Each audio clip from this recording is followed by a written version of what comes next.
Welcome to Sharkie's Gaming Controllers. I'm Sharkie, and in today's video we'll be taking a look at the Powerwave Wireless Keypad for Nintendo Switch. This is basically a keypad that makes text entry easy and convenient on a docked Switch console. So first though, let's have a look at this box. So this is the front of the box here. So of course you've got a nice image there of the controller itself with a couple of Joy-Cons attached. Down the bottom here it just says Powerwave Wireless Keypad, easy text entry. And it also says for use with Nintendo Switch. Now the sides and the top and bottom of the box are quite plain. They say basically the same thing as the front. On the back though, it does have a bit of description here. The Powerwave Switch Wireless Keypad provides a convenient, easy way to chat and enter text into your favorite games. Lightweight and wireless, it features textured grips for comfortable gameplay sessions. It also has a Type-C input for connecting a USB charging cable or AC adapter so you can continue to play while you're charging. It also says down the bottom here, requires a connection to the Switch dock via the 2.4G receiver, not compatible with Switch Lite. It also has some features here, so QWERTY layout, comfortable grip, lightweight and compact, and wireless. And it also shows you a picture of the controller there as well. So once you've pulled out everything from the box, this is what you get. You of course get the Powerwave Wireless Keypad itself here, and this also has the USB dongle just installed on its handle here. You'll need this to set this up to your Switch dock. You also get the USB-C charging cable here, so USB-C on one end and standard USB on the other. And of course you can use this to charge the keypad by plugging this into your dock or by plugging it into a USB port to charge it. You also get a little warranty card sheet here as well. And finally you get the manual. This manual does have some useful information in it. So initially here you've got like where everything is on the controller, how you pair it and set it up to your Switch dock. And on the back here it goes how to charge the controller, how to charge the Joy-Cons when they're attached to this controller, input modes, technical specifications, and of course product care. So it's got some really useful information, especially when you're initially setting this up. So this is the Powerwave Wireless Keypad. So this of course is empty without the Joy-Cons, so it's just the keypad itself. So there's the front of it there. You can sort of see the nice keys on the front there. There's the bottom. And the sides, and of course on the sides here you can see where the Joy-Cons slot into place. You can see the rail system just there. On the back here you can also see the charge port there, so it takes a USB-C cable and you can charge it up. There's the other side, again you can see the other rail for the other Joy-Con. Flipping onto the back, you can see it's got some nice textured grips here to make it easier to hold once everything is installed. And down the bottom here you've got an on and off switch to turn this controller on and off, and also a pairing button which you can need to hold down to sync for the first time. Now in the front here you've also got this USB dongle. So it's a very simple USB dongle. This will just be plugged into your Switch dock into a USB port. So you essentially plug that in, then you can install your Joy-Cons into this controller, which are very easy to install. So you just take your Joy-Cons, align them into the rail, and then clip them into place. Same with the other side. They install really easily, and if you want to uninstall them, you just press the eject button on the back of the controller there and slide them out just as easily.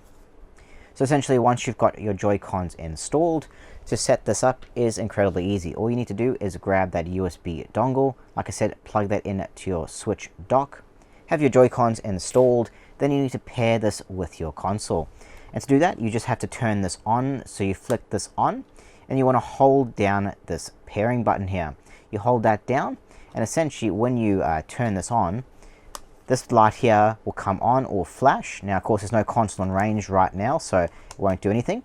But essentially when you first start to pair this will be flashing, and when it stops flashing it should be paired to your Switch console. Now if you have any problems with pairing, like this just constantly flashes and you just can't get it to pair, I would advise you to charge the controller fully. I think it takes a couple of hours to fully charge this controller if it is dead flat. But give it a few hours to charge. It'll also charge your Joy-Cons at the same time. And then try pairing again. In most cases this seems to fix the issue. Essentially if it doesn't have enough juice, it'll still flash a light, but it won't be enough to actually pair the controller. So just give it a charge up and you should be good to go. And then once you've got this paired, then you can start using this wireless keypad with your games. So now let's move on to the features of this keypad. So this controller is primarily a keypad, but it's also a Joy-Con grip as well. So to make this controller comfortable while you're gaming, it's got some nice textured grips on the back of it here. So you can see the texture there, that just gives you a little bit more to grip onto when you're holding this. Now the grips themselves are quite shallow. You can see there they're quite a small type of grip, but it is enough to make it reasonably comfortable to hold this controller. So your fingers kind of wrap around the back there, and this allows you to hold it comfortably and access all the Joy-Con functions and the keypad as well. Now in the center here you've got some LEDs. Down the side here you've got the Joy-Con Connect LEDs. On the top you've got a plus and a minus there, and those two show the charge level of your left and right Joy-Con. You've also got two more LEDs down the bottom here. The left one here will show caps lock if it's on or off, and the right one will both show the charge indicator, so it'll switch between green and red, as well as your pairing. So when it's pairing it'll be flashing, and when it's paired it'll stop flashing and be a solid green color. So those just there just to show you the current charge level and the pairing status of this controller. Now moving on into its main feature, the keypad. Now the keypad only takes about half the controller up. They are very small looking keys, but it is a QWERTY layout. So if you're used to using a computer keyboard, then the key layout should be very familiar, and you should be able to start typing pretty much instantly and know where all the keys are. Now these keys have like a very soft kind of rubberized feel to them. They look very clear with the white lettering against the black, and they are very nice to press. They have a very solid click to them, which I don't know if you'll be able to hear it from here, so I'm going to put this right up against the microphone so you can hear this click.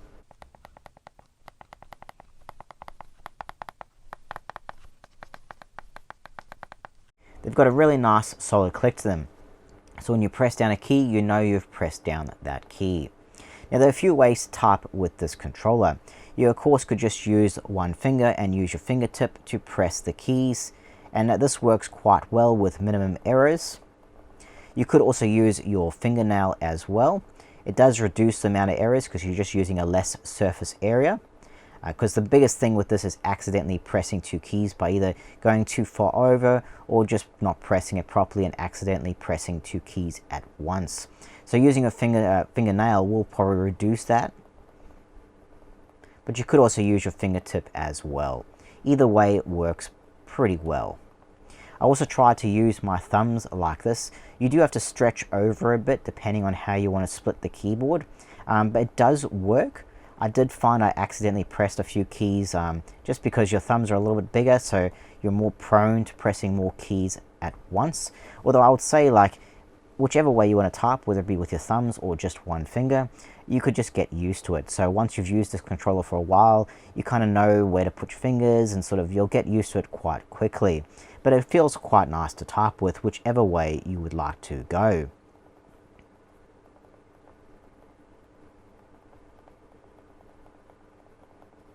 Now, like I mentioned before, the lettering is quite nice and clear. You can see the white there against the black. It shows up quite nicely, even in a darkened room. The one thing that doesn't show quite nicely is the secondary function here. You can see you've got some red lettering here. It kind of blends into the black a little bit, especially when you're in a dark room. If you're in a light room, it's not too bad. You can sort of, it's still a bit dark, but you can sort of see it. But in a darkened room, it's really hard to see. So in that case, if second function keys are something you use quite often, you may need to memorize where they are, or just really look closely at your keypad to kind of find where they are when you need them. So that's probably the only down point. But the main lettering, the white, really stands out. You can sort of see all the keys there. You've got number keys at the top, you've got letters, you've got all your caps function, Control Alt Space, OK Return, your X at the top there. So it's got a really nice selection of keys, and like I said, it's a QWERTY layout, so it is incredibly familiar to type with. You kind of just know instantly where the keys are. Now, like I mentioned before, when you charge this controller, you plug it into USB-C up the top here, and this will also charge both the keypad and your two Joy-Cons. So it's really nice to use that way, so you can play your game and also charge your controller. So now that I've covered all the features, what is this controller actually used for? yes, it's text entry, but what do you use it for? Well, essentially, when you're gaming on the Switch, if you're playing a game that you can chat with your friends, you of course can then use the keypad to type instead of using the on-screen keypad, which of course is a lot easier to use the physical keypad than using the on-screen keyboard. It feels nicer to press the keys, and it's way quicker than having to use your analog sticks to navigate the on-screen keyboard. So you could be playing a game, chatting away with your friends. Maybe you could be naming a profile in a game, or naming something if a game has some kind of naming convention. Or you could be setting up something. Maybe you're on your Switch settings and you're setting up a Wi-Fi network, or perhaps you're logging into the eStore and trying to search up a game. There are multiple applications for this controller, and it just makes text entry more convenient and easy. So it's definitely a cool looking thing, and it works quite well. Like I say, it just takes some time to get used to the keypad itself. But once you're used to it, it's very easy just to be playing a game and then just switch and type something when you need it. Now, the one thing I will mention is this is for a docked Switch console. So you can't actually use this, like if you want to play on a handheld mode or you want to use Switch Lite, it will not work because you need to use that little USB dongle, this little thing here, and this needs to be plugged into your Switch dock. So you do need to have this set up in your dock, and of course basically be playing at home on your TV instead of like on the go. But you know, if you're at home and you want a cool Switch grip, playing just normal with your Joy-Cons, then you can also have this keypad as an added convenience. So the fact that it does all these things, I think it's actually quite a cool controller, and it looks really nice. I know it didn't use the space up top here, which does feel a little bit of a wasted space, but it does look very nice overall. It's a very nice design, and it really integrates well with the Joy-Cons, and it looks really posh. Overall, I think this Powerwave keypad is a pretty good controller. It makes text entry much easier, but it also gives you a comfortable grip to play your Joy-Cons with. And it's a good quality controller as well. The keypad feels very nice, it works well and is pretty responsive. I really like the click when you press down a key. It kind of feels like you've pressed a key correctly, so I really like that function. The keys are small though, and so while I think you could very easily get used to this given enough time, if you have bigger hands, you may struggle to not accidentally press multiple keys when you go to type, so it may not be suited for everyone. Other than that though, the keypad is very good, and it would be ideal to use while gaming. It makes chatting or typing text, whether that be for a setting or maybe logging to the eStore, much easier than using the on-screen keyboard. It's just much more convenient just to type something than having to use the analog sticks to select something on the screen. And it's also convenient just to have right there. If you're using this as your Joy-Con grip in the first place, your keypad is right there for when you need it. If you don't need it that often, you don't have to use it. You just use your Joy-Cons, and then when you need it, you just start typing. So it's a very convenient feature. Something to note though is that this only works with a docked Switch console. This is because you have to use this little USB dongle, and it has to be plugged into your Switch dock. This is not to be used with the Switch Lite or handheld mode. So basically this is used for when you're sitting back at home in front of your TV and you're gaming there. It is very convenient though, because then when you need to type something, you just type it. It's just there. But it probably is a downside for those of you who would have liked to use something like this on the go in handheld mode. So just be aware of that if you're looking at buying this. So if the features sound good to you, then this may be a controller to look at. Another upside, of course, is Powerwave brand is pretty cheap. You see them everywhere, and they usually are very affordable. And I think for the price of this, it's a very good quality controller, and it definitely adds a lot of convenience if you want to enter text into your Switch console quite regularly. So yeah guys, that was the Powerwave Wireless Keypad for Nintendo Switch. If you like this video, then go ahead and hit that like button, as it helps out a lot. Don't forget to subscribe and enable notifications so you don't miss any of my new videos, as I'll heap some more gaming controls and accessories up very shortly. If you'd like to support my channel, then click the join button down below and become a channel member. You'll get monthly perks, and the extra support really helps me out a lot. Thanks again for watching guys, I'll see you in the next one.